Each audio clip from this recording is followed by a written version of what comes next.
Ow. Ow. Ow. Oh! What's the secret to turning pain into growth? Mended Light.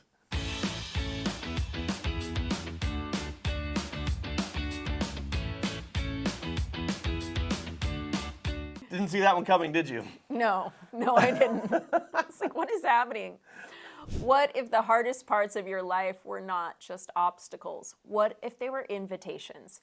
Invitations to grow, to heal, to understand yourself differently, to finally stop measuring your worth by things that were never meant to define you in the first place.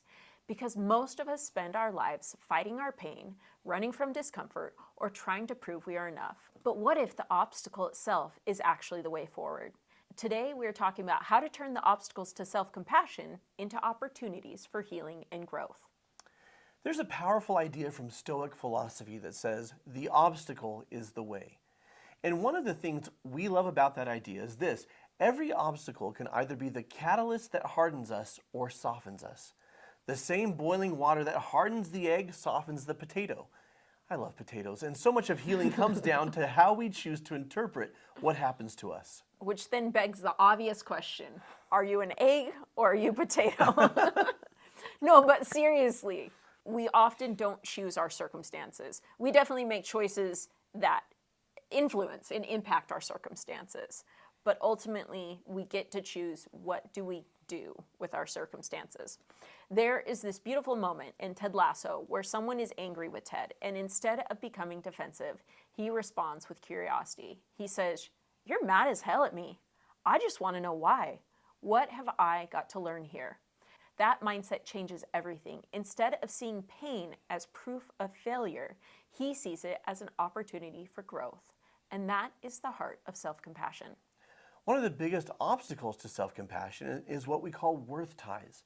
This is when we tie our worth to something outside ourselves, like achievement, popularity, intelligence, comfort, accomplishment, being right, being needed. And here's the problem: anything outside yourself can be lost, challenged, rejected, or taken away. So when your worth is tied to those things, your sense of value constantly feels unstable. Well, and we live in a world that praises those types of things. Right. And so much of this is unconscious and we don't realize it's happening. But once we realize and recognize it, we can then make a choice. True. Now, the opportunity inside every obstacle is profound.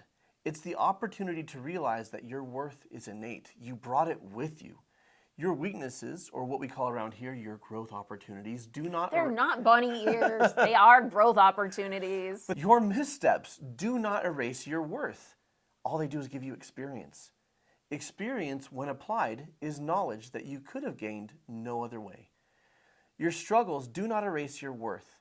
And healing begins when we stop trying to earn what was already ours. Now, I've got a clip from Bridgerton. This is from season 1. Daphne and Simon are the couple in that season. And Simon carries a lot of shame underneath his mask of confidence and bravado and even decency by somebody who at his core believes that the real me is unlovable. I can relate to that big time.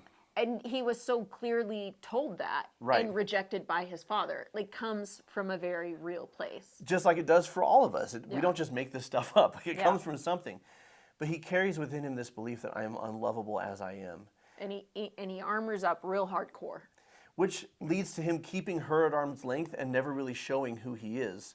Because he doesn't feel safe, even though she is safe to be vulnerable and raw and real and genuine with.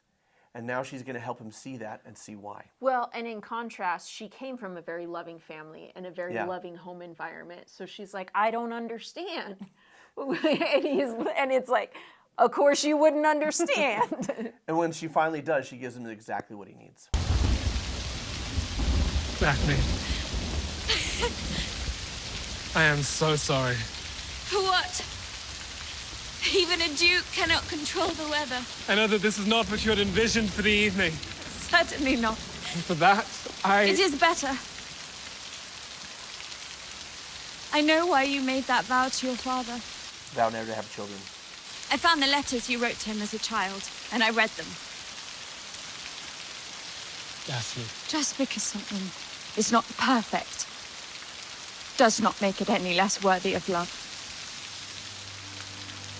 Your father made you believe otherwise. He made you believe that you needed to be without fault in order to be loved, but he was wrong. Should you need any proof of the matter, then look just here.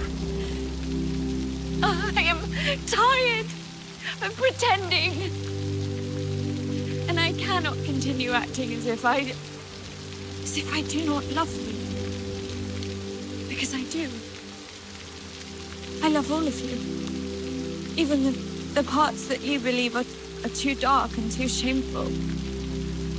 Every scar, every flaw, every imperfection. I love you. You may think you are too damaged and too broken to ever allow yourself to be happy, but you can choose differently, Simon. You can choose to love me as much as I love you. What? We're done watching it? Is there going to be any more? There's several seasons more that you can watch, and I'm covering them here on the channel. Here's the Bridgerton playlist. You understood what I said. We'll take that. The whole notion that, one, something doesn't have to be perfect to be worthy of love. In fact, we would love nothing if we were waiting for flawless perfection. That almost never happens in any way, shape, or form, except when I go to In-N-Out and get a double animal style with fries. Well, but I think that is the growth of and maturity, because it is the wholeness Yeah. of the not idealized version that is actually perfect. It Right. is the imperfection that is perfect. Right. And if you followed us for a while, what Alicia's talking about is perfection by definition as being whole and complete, not being flawless or without growth opportunities or without. And I love when Daphne tells him, I love you as you are. I don't just love all the quote unquote happy, shiny, good parts of you that you're proud of. I love the parts of you that you find too shameful, the parts of you that you think you would be rejected for. She's offering Or have been rejected for. Correct. And she's offering him unconditional love, but she's also modeling for him, this is something you can give yourself. Every character on Bridgerton, just like every person in real life, has a personality type, has things that they value, have things that they tie their worth to, have things that they struggle with, growth opportunities, and have strengths that they bring to the table.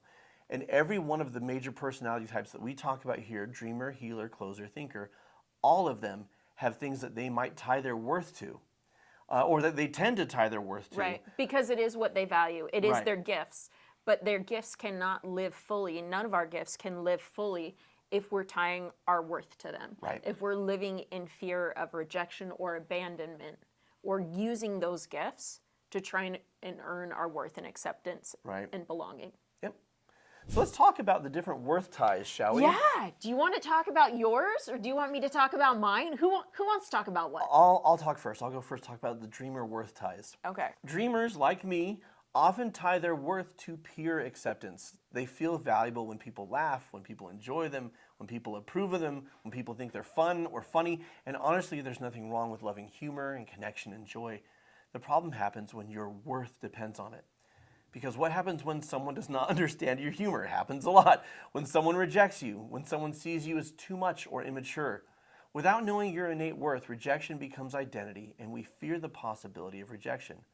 But the opportunity is learning I can still love who I am, even when not everyone understands me. And this is where people get stuck. They think the answer is to stop valuing what matters to them, but healing is not about valuing your innate gifts less. It is about separating your worth from the things you value. Moving on to healers, which is my secondary personality type, we often tie our worth to comfort. We're our own comfort and the comfort of the people that we love. We feel valuable when we help, when we nurture, when we comfort others, when we create emotional safety. But what happens when someone we love is hurting and they won't be comforted, or a relationship ends, or we cannot fix the pain? Because pain, disappointment, and heartache is going to happen in this world. Without self-compassion, healers often feel like failures when other people suffer. But the opportunity is realizing you can deeply love people without making yourself responsible for saving everyone. That realization creates freedom. Getting personal here, as a dreamer, I love making people laugh and I love entertaining people. And as a healer, I love bringing people comfort. But I've experienced this exact thing that we're talking about. One, when it doesn't go the way I hope, I feel like a loser and a failure. And two, I don't think I have the most supportive motives when what I'm giving others is quid pro quo. When I'm Right. giving them love or entertainment or laughter or comfort so that they create belonging for me and that I have worth in their eyes. It's transactional, and that's how I lived for a long time. I still value the same things. I love making people laugh and I love bringing people comfort. But I know now that my worth is not dependent on the outcomes of those interactions. And that's made all the difference. And that is so well put for all of us. And that is when we talk about growth opportunities and we talk about worth ties. And that is such a perfect example of the growth opportunity there, depending if we want to step into it. Yeah. Okay, so we're going to talk about closer and thinker worth ties. And here's the thing, and if you want to understand more about the personality types and how we apply them in the worth ties, definitely take the personalities course. It's on the membership site. But both of those personality types are relationship oriented. The closer thinker personality types are task oriented. The closer personality type is an extroverted task oriented personality type, and they value accomplishment. They feel valuable when they achieve, perform, win, lead, follow through. But what happens when life humbles you? When your capacity changes, when you don't achieve the goal, when you cannot perform at the level you used to? That can feel devastating emotionally if your worth is tied to accomplishment. Thinkers often tie their worth to being right, to knowing the answer, to being respected, for intelligence and logic. But what happens when you are wrong, when people dismiss your ideas, or your intelligence is not enough to create connection? Again, the opportunity inside the obstacle is learning I can value my strengths without making them my identity. And we're not going to stay in this space too long, but you can very quickly see if I am a closer thinker trying to earn my worth and my identity through accomplishment and intelligence, and you're a healer dreamer and you're trying to earn your worth and identity through relationships and connection and funny and making people laugh. Like, we have entirely different objectives. Yep. And that's what happens when you're basically speaking two different emotional languages, and you cannot see yourself well enough or the other person to see what's going on. Right. So what this can lead to is trying to get acceptance and belonging and protect from losing acceptance and belonging Right. if we're stuck in this place of trying to unconsciously earn it. When we do not feel inherently worthy of love, we often develop what Dr. Greg Bear calls getting and protecting behaviors. Getting behaviors are things we do to earn love, things like people-pleasing, performing, hiding who we are, masking, overachieving, and seeking praise, becoming what others want us to be. While protecting behaviors happen when we fear that we're going to lose love. These are things like defensiveness, running away emotionally or literally, clinging, lying, blaming, controlling, and underneath all of it is fear. Fear that who we are is not enough. But what if you stopped seeing your coping mechanisms as proof you are broken? What if you started seeing them as evidence that some part of you was trying to survive and create perceived safety for yourself? When we are trying to create perceived safety for ourselves through transactional behavior, this creates imitation love, or what I like to call transactional love, which, spoiler alert, isn't really love at all, darn it. When we chase praise, power, pleasure, safety, thinking those things will finally make us feel worthy. But transactional love is unstable because praise fades, pleasure fades, approval changes, and control is temporary. Real love is different. That's right. Real love says, I am still worthy while I struggle. I am still lovable while growing. I do not have to perform for belonging. And love that is steady, constant, and honors our innate worth as humans creates real safety. And when we begin practicing that kind of love towards ourselves, everything changes. And compassion is the gateway for that kind of love. So one of the most beautiful truths about self-compassion is this: changing from self-love is so much easier than changing from self-judgment. When you judge yourself, there is always a voice whispering, what if it's not enough? What if I try and I never get there? Wherever there is. Worth is not something you earn or a destination you arrive at, but an embodiment that you return to. Your innate worth has been inside of you this entire time. When you love yourself, growth becomes an act of care. You begin changing because you value yourself. You want peace. You want healing. You want freedom. not because you're trying to prove you deserve something. The reality is that many of us have spent decades operating from fear, shame, and survival patterns. Changing those patterns and literal neural pathways in your brain takes time. Your nervous system learned those responses for a reason. So when growth feels uncomfortable, that does not mean you're failing, it means you are practicing something new. And every time you meet yourself with compassion instead of judgment, you are literally helping rewire your brain towards healing and safety. And that's powerful. You've been the steady one, the dependable one, the partner, the parent, the one everyone counts on. But lately, it feels heavier. Maybe it's grief. Maybe it's stress spilling into your relationships. Maybe you're simply overwhelmed with the chaos of life. Let me ask you something honestly. When was the last time you felt supported? Not responsible, not fixing, not holding it all together, just supported. Many people want healing, but they don't want therapy that feels clinical or isolating, or like they have to carry everything alone. Opening up in a group can feel risky. I understand that. That's why the Innate Healing Retreat is structured, guided, and safe. You'll know what's happening. You'll be supported every step, and you'll be surrounded by people who are there for the same reason: growth and healing. Because when one person in a family heals, everything shifts. Scarcity shrinks us, but healing expands us and the people around us. One courageous person can change the emotional climate of an entire home. And sometimes that change starts with simply not doing this alone anymore. No one gets left behind. No one is pushed beyond what they're ready for. No one has to pretend they're fine. Let me ask you, what would change if you felt joyful again? If healing strengthened your relationships, your parenting? Healing doesn't happen in isolation. Safe connection brings peace, joy, and embodiment of your authentic self. Book a retreat discovery call today. Let's talk about whether this retreat is the right fit for you. So I would love to ask you something. What obstacle in your life are you ready to start seeing as an opportunity for growth instead of proof that you are failing? Maybe it is a fear of rejection, perfectionism, comparison, people-pleasing, fear of failure, or feeling like you always have to prove your worth. Please share in the comments your greatest growth opportunity and how you're going to support yourself in that growth. And if this video resonated with you, share it with a friend. We've also got an entire self-compassion series right here on the YouTube channel that you can enjoy right now.